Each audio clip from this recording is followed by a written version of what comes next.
Hey everyone. Well, it has been another week in America. Things I am grateful for are genuine progress on the vaccine, genuine progress as represented by the American Rescue Plan, Biden's economic stimulus bill that got through Congress and is delivering relief to American families in a way that is huge and represents a huge shift in our country in terms of who and what we prioritize. And yet, in the midst of all this, then come Tuesday night, for me, it was around bedtime with my kids, we got news of hate crimes in suburban Atlanta, racially motivated hate crimes against Asian women in suburban Atlanta. It is rough out there. Everybody, we really need each other. And you know what we also need? We need leadership. We need leaders who are willing to step up, step into the breach. We need leaders who do not engage in racist conspiracy theories, like, for example, my guest tonight. I am so grateful to have with us tonight Marcus Flowers, who is stepping up in Georgia. Hi, Marcus. Hey, Katie, how are you? Well, I am just so grateful to have you with us tonight. You are one of these real inspiring candidates, Marcus. Okay. Everybody, Marcus is a U.S. Army veteran. And this is not, a guy who was like in and out of the service there for a minute. He has served our country for about 20 years, really since graduating college. Is that right? Graduating high school. I joined the Army right out of high school. Right out of high school. Okay. And he's also a father. And he has been, as I understand it, contemplating running for office is not something you thought of decades ago or anything like that. Never in my wildest dreams did I imagine I would be running for Congress. I can tell you that now. And who is he running against? He is taking on Marjorie Taylor Greene in Georgia 14th district. So when I say that we need somebody to take on these racist conspiracy theorists, he is taken on the one. And what a story you have to contrast with hers, Marcus.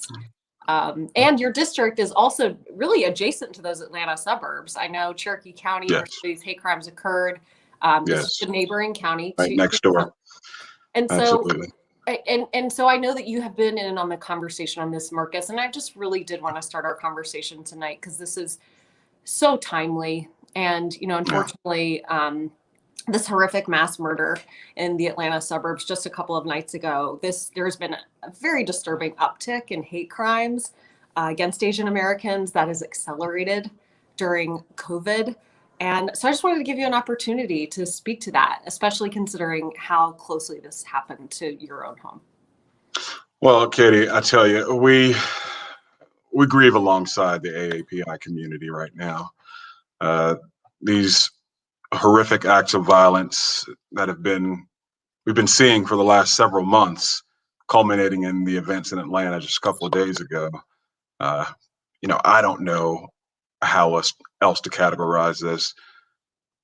And I'm one of the guys who usually likes to wait for the other shoe to drop, given the statements by the chief. But I don't know what else to call it but hate crimes. And these things don't happen in a vacuum. When you hear words over and over like the China virus and Kung flu and things like that, that inspires certain people to do violent acts. And, we have to get away from that type of heated rhetoric and, name calling and start seeing each other for our humanity. I mean, this is a concrete, violent consequence of those words. And, I know, Marcus, your story of becoming inspired to get into this race, I'd love for you to share that as well, because, as a first-time candidate, we have seen a lot of people step up to the plate in the last 4 or 5 years who had never been involved in politics before. And I love these stories. And I think that, yours is unique even to just the last 18 months or so. Can you share with everyone how you came to this decision point? Well, I mean, it's been a while coming, and I, kind of went back and forth over these things. But what really got me to thinking about it was the murder of George Floyd back in the summer, and watching everything go on, and seeing that people were finally realizing what was going on with Black men and women in this country as far as the assault on our bodies. That was the first thing that got me going. I started thinking about it, and I was a government official at the time. In the riots over the summer or the protests, and then Marjorie Taylor Greene running in my district. When it came evident to me that she was going to be our elected official, as I told you before, I talked with the prior candidate, Kevin Van Ostel, and I was going to help him out with his campaign. And he decided to drop out due to threats to his family and issues with his relationship with his wife because of those threats. And at that moment, I decided, I have to do something. But what really pushed me over the edge, what really made it mission critical for me, was January 6th. At that point in time, I could no longer ignore what was going on in our country and the fact that Marjorie Taylor Greene, in my opinion, played a part in it. So I decided to leave my government job and run for Congress. Wow. And Marcus, your announcement video, I think it went kind of viral, right? It's got like at least 1 million views out there. A couple million views across platforms. Okay, for a few days. So yeah. Yeah, million or It two. got some people's attention. Yeah. It did get people's attention, and certainly within our community, women were sharing it all over the place and going, "Hey, all right, look who's stepping up against Marjorie Taylor Greene." And what struck me about it is that you were absolutely willing in that announcement video to name her acts, say exactly why you're running. It takes her on directly. And oftentimes when candidates get into a race, they go, "Oh, I'm not going to talk about my opponent. I'm just going to, present myself." Tell us why you made that decision to be so explicit in your announcement and taking her on. Well, it's much more than just taking her on directly. In the video, I mentioned radicalization. I mentioned extremism. I mentioned disinformation.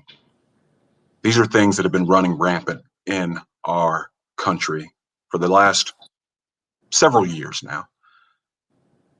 Having my background, I don't know if I've told you, but I've spent 10 years in and out of war zones in Iraq and Afghanistan. I was on peacekeeping missions in the Balkans before that. So I've seen, and this is not hyperbole, I've seen firsthand the damage done by extremism, by radicalism, by disinformation. I know what our enemies look like, and I know how they were radicalized. I see that same thing going on here in America right now. And I see Marjorie Taylor Greene perpetuating that kind of extremism and radicalism. The misinformation, it's killing us here in this country. And we got to take that head on. We're going to push back aggressively on this. So it's a much bigger battle than just taking on this person, we'll call her. So, Marcus, how has that gone over in your district?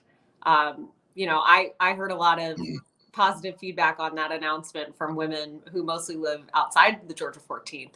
How has it gone over there at home? Well, at my dental office, I'm a superstar. I just got my 3 wisdom teeth taken out the other day, and I walk in and they all, ouch. Yeah, well, good thing about it is I've been eating ice cream the past few days, so that's it's a fair trade-off. Good. Nothing but ice cream and pudding, but it's gone over better than you'd think in the district. The people here are receptive to it. A lot of people disagree with who she is. If you look at the district here, and let me say this, I'm not talking to people because I'm running. I'm running because I've been talking to people in the district, and they're not happy. One thing to know about the people here in Georgia 14 is they're kind, they're caring, they're generous people. People here will hold the door open for you. Still in a pandemic, if you're 20 or 30 feet away, they'll wait for you and hold the door. That's who we are. But nobody in America knows that. No one in America could possibly believe that because of the person who represents us in Washington, D.C. is the exact opposite of who we are. And that's something we've got to change. But the people here are very receptive. More to your question, I'm getting a lot of positive feedback in the district. So, Marcus, that's so great to hear. And I think you're right that she's given your district a bad name. And I love that you're stepping up to sort of defend that good name of you Absolutely. and your neighbors. That's bigger than politics. You know, that's about home. That's it. Being a neighbor. Marcus, tell us how your life has changed since you did make this announcement that you're running for Congress. What do your kids think of it? What's the day-to-day compared to what it was before? I'll tell you what, my son is 14. He's taking an AP government class right now. and he thinks this is awesome because it's right what he's studying right now. And he's been talking to his teacher about it. And he's like, yeah, get him in and he'll talk to us and teach us government. And I was like, all right, guys. You know. But they love it. My 8-year-old daughter, she's kind of starting to understand it right now. One of her teachers told her, said, your dad's going to be a pretty popular person here pretty soon. She had no idea what she was talking about, but she's starting to understand now. My 18-year-old daughter, who's getting ready to go off to college next year, she finds it very interesting as well. And this is something that I couldn't have done without the support of my family. So, you know, I'm happy that they've got my back and they're behind me 100%. That's great because, you know, you've got to look out at this and it's an exciting thing to take on for sure. Coming to it, you know, from values driven, but huge challenge. Exactly right. And so what do you say to people who say, hey, look, Marjorie Taylor Greene, yeah, she may not be what most people would like to see in a representative, but she got 75% of the vote in your district. What makes you think, Marcus Flowers, that you or any Democrat could possibly win in your district?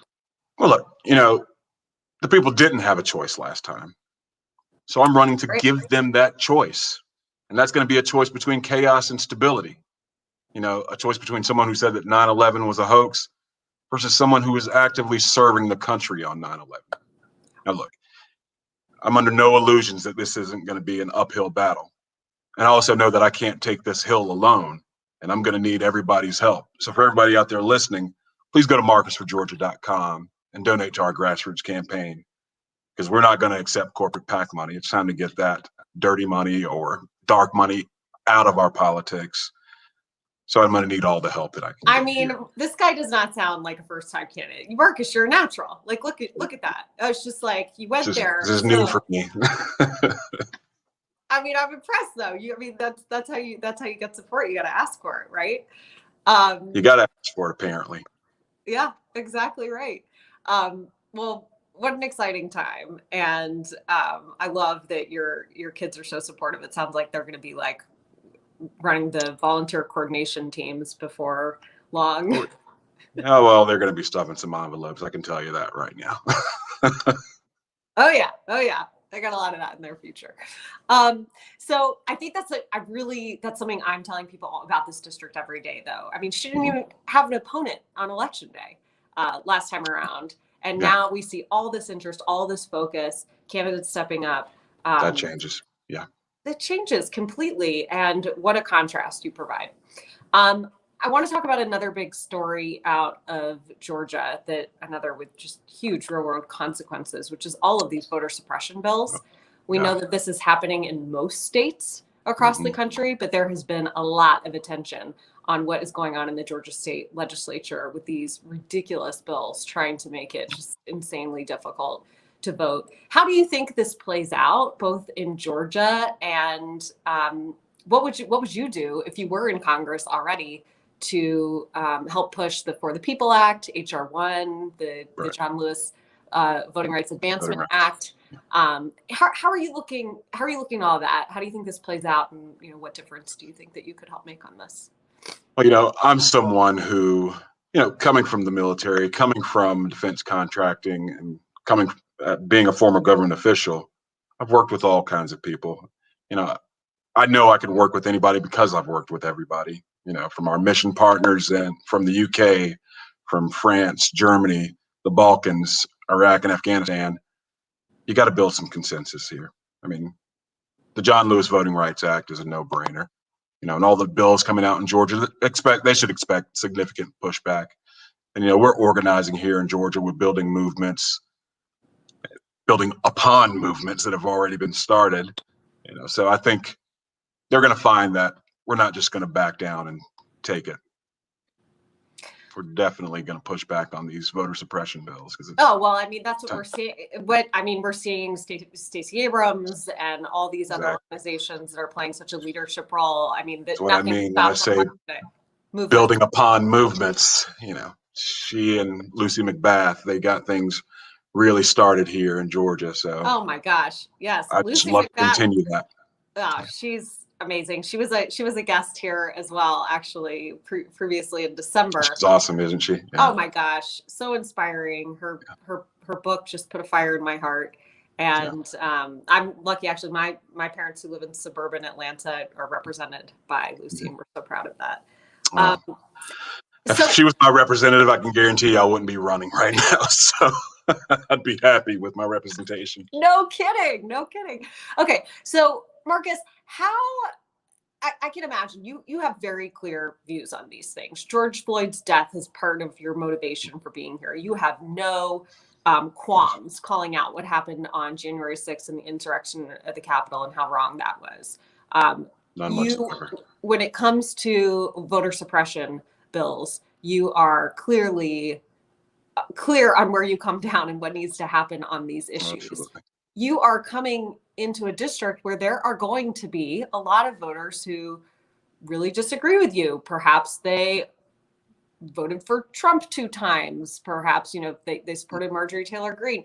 Is it even possible to have constructive conversations with voters who may not line up with you on these issues? Or is it better to spend your time on galvanizing support among people who do agree with you? What is going to be your approach in your district to how you spend your time in that regard with different voters? Like I said, it's a multi-pronged approach, and I have been talking to the voters. And you can disagree and still maintain your credibility. I've talked with people, and we disagree on certain things, but we can all agree on a lot of things, I think. And like I said, I've been talking to the voters, and I think we've got a real shot here. But do you have any advice? Because this is something, we have so many women in our community who live in areas where sometimes they can feel kind of alone, a little bit isolated. And I always say, reach out. You're never alone. There are always people out there that if you speak up, you're going to find that sense of connection really in your community. But do you have advice for how to have those constructive conversations? Like how to reach out and build that bridge? I'm not talking about with the people who just want to burn it all down and they're, Marjorie Taylor Greene or bust, whatever. There are those. Right. There are but for those folks who you think that there can be a conversation for, like, what do you bring to that yourself, and how would you advise others who live in places where there might be a lot of other people around them who don't quite line up with them, and how to think about that, how to approach those conversations? And here's my personal advice. This is what I've always done: is I try to meet people where they are. Meet them where they are, and then try to slowly bring them, understand, listen to what their fears are, and then try to alleviate those fears, or alleviate those fears. That's always been my approach, and it's always worked for me. It's not, Marcus, I'm right, you're wrong. Why do you feel that way? And let's talk about it. Let's have a constructive conversation. Let's not play the blame game. And these obstructionist politicians out there nowadays, it's the heated rhetoric has got to go. But I like to meet people where they are and try and find out why they're there. And I like how you said, sharing your fears, because ultimately, I think sometimes we think, oh, if I can just find that one convincing fact or statistic, then I'll bring them over to my side. And that's just not always how it works. It doesn't. Find out where they are. And what I found out, and we addressed this a little bit in our launch ad, people are afraid of communism and socialism. They're afraid of Democrats because people like Marjorie Taylor Greene have told them that we're all socialists, that we want to tear the faces off of babies and eat them or something like that. And I can't even believe I'm going to say this part about Jewish space lasers, but this is what some of them believe about Democrats. And that's just not true. We know that. So once you meet people where they are and talk to them and say, hey, I'm a Democrat, you know me. You probably work with Democrats every day. It's not who we are. let's back away from all of that misinformation and disinformation. We're fighting a much larger battle here. So, that's just my 2 cents. Yeah, absolutely. Meeting people where they are is always, I agree, the right place to start. Do you think that is easier for you to do because of where you're coming from, having served your country and having that as a love of country, sort of, that experience of a veteran being a way to we have seen such an influx of veterans running, particularly as Democrats in the last several years. What role does that play in how you communicate with people, and why do you think so many veterans have gotten in? Okay, coming up in the military, you work with people from all different backgrounds, so you have to try and understand where they're coming from. And that's just a skill you learn, having spent time in the military, having spent time overseas, what are the basic things that people want? They want to provide for their family, they want a decent job, they want to take care of their kids and get their kids in good schools. Everybody wants the same thing. So it's not that hard to meet people where they are because we're pretty much all in the same place. We're all in this together. And you have been juggling service to country with being a dad as well. And we have so many parents and grandparents always watching us here. And I know that is an experience and just a different kind of war zone, a little closer to home. I know sometimes it can... Yeah, getting kids to clean their rooms. Yeah, that's a whole other thing. More difficult than being in a war zone, I think. Yeah, well, you would know better than me. Okay, so Marcus, we are running up with about 5 minutes late. I always like to get in these rapid fire closer questions if you're game to get to know you a little bit better. You ready? Okay. All right. So first one is a piece of advice you would give your teenage self, that guy before he ever went off into the Army. I would probably say, take it slow, let it come to you. Back then I was in such a rush to, get out and see the world, enjoy the time, enjoy your friends in school. I'd tell that guy, just take it easy. Life's going to come to you. Okay. Your favorite guilty pleasure? Favorite guilty pleasure? Top golf, maybe? I think that's Top golf. I think that's my favorite guilty pleasure. I haven't been able to do it in a while, but I love going out and doing it. I've never done that, but it's fun. Go do it. I recommend it. All right, I'll look into it. It's just for the food and watching people hit golf balls. That sounds good. All right, what about a secret hidden talent, Marcus? What do we not know about you that maybe we'll even learn a little bit more about as you venture on that campaign trail? Secret hidden talent. I don't know. I don't know about a secret hidden talent. I guess I found out that lately I've become pretty good at peeling off Confederate flag stickers from things. So I don't know if you guys have seen the videos of me doing that, but I saw one of those of you on social media. Yes. So maybe that's a secret hidden talent maybe that's it. Are you getting like faster and more effective? Just getting more efficient with it, apparently. That's I love that form of service. Still service, you're right.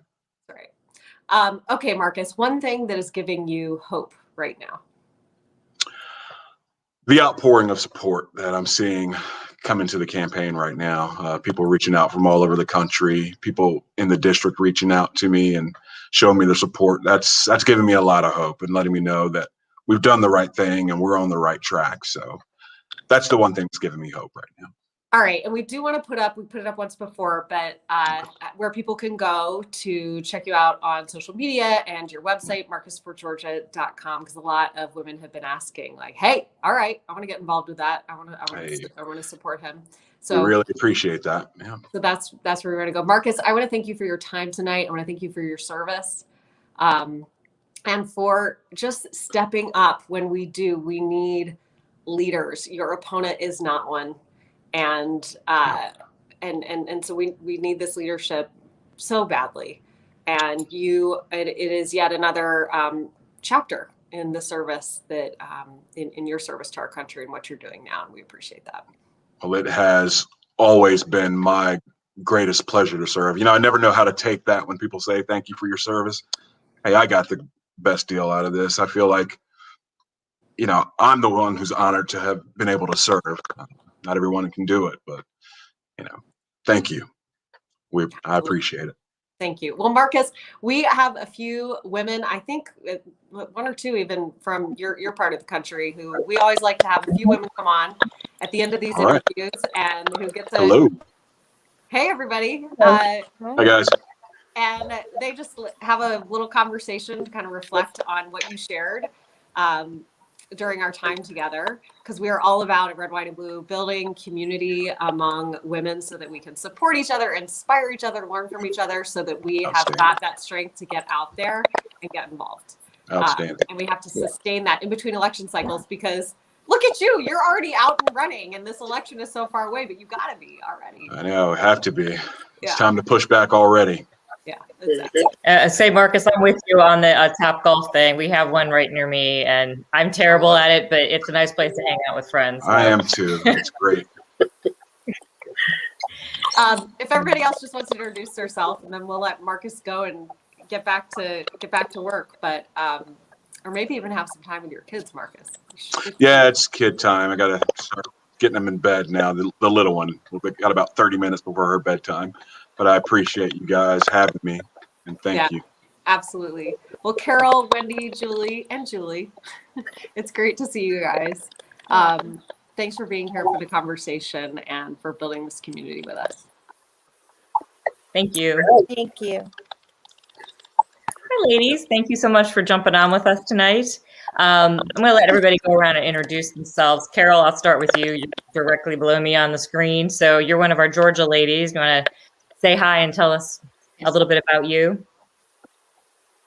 Well, I live in Georgia, originally from New Jersey. My husband is a retired military, so that's how we ended up here. And I've lived in Georgia since, since probably been like 20 years now. I live in Gwinnett County, and it's very interesting because I've been here long enough that when I moved here, the only other person of color I would see was a cashier in Kroger. And this past voting season, we have a Gwinnett County Commissioners Board that represents our entire community, including the Asian community. And what has happened this past couple of days has totally affected us very badly. I have a lot of Asian friends, and I network with a bunch of other ladies. And so it's totally been a very sad time for us. But thank you for having me. I enjoyed listening to Marcus. Oh, great. And thank you so much for being on. I really appreciate it. Wendy, you want to say hi, introduce yourself? You're our other Georgia lady here. Hi, I'm Wendy Wittmeyer. I live in Georgia. I've lived here since 1989.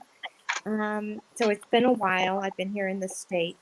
I've worked some time with Everytown for Gun Safety and Moms Demand Action.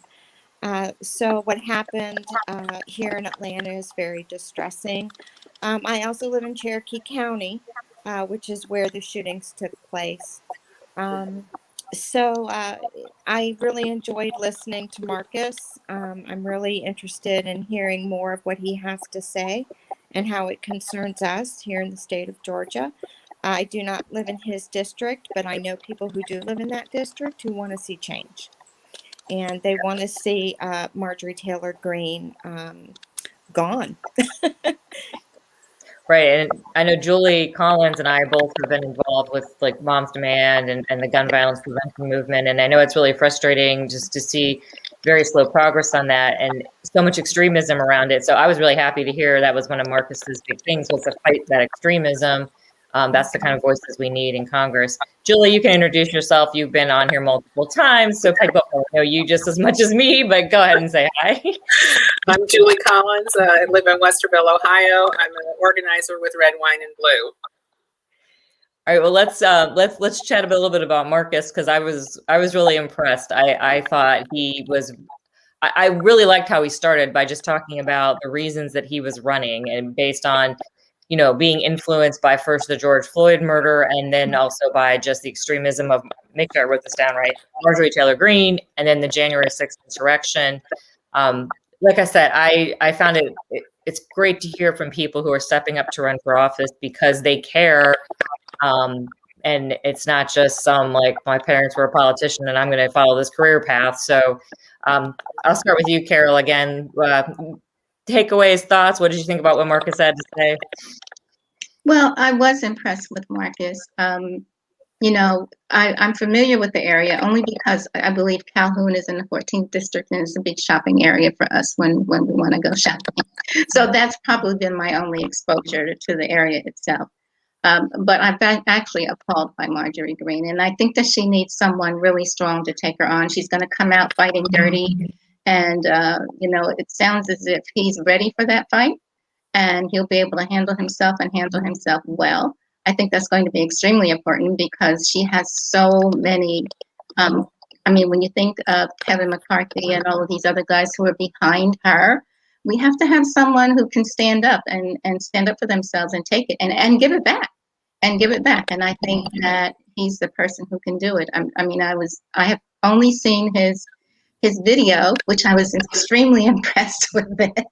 I was extremely impressed and I liked it a lot, but I feel like we need somebody that's really strong and feels comfortable. He's been around a bit and I don't think there's going to be a lot that can shake him. I really don't.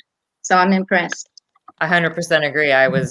You're right. It's going to be quite the battle with her. And I feel like he's up for that battle. He gave that impression to me. So Wendy, what about you? Any thoughts or anything that stood out to you from what Marcus was talking about? I'm very impressed by him, and I'm sorry I'm having an allergy attack right now. But I was very impressed with him, and I think he is a strong candidate, and he is someone to take Marjorie Taylor Greene on. And we need somebody like him in Washington. And it's good to see that he is standing up for what he believes. He's standing up for Georgians.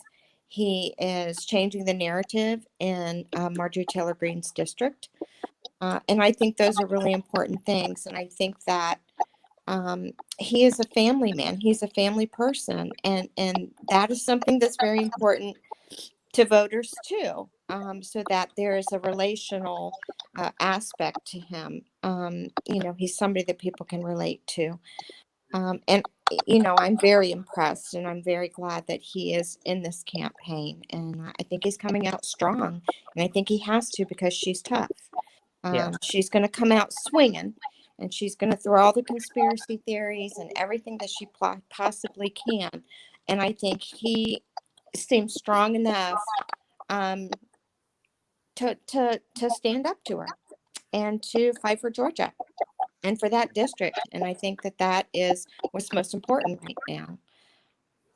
100%. And I was going to say, and Julie, you've seen lots of people come on who are running for office here and being interviewed. You've seen people who are elected officials coming on. You've worked for elected officials, so you have a lot of experience with that.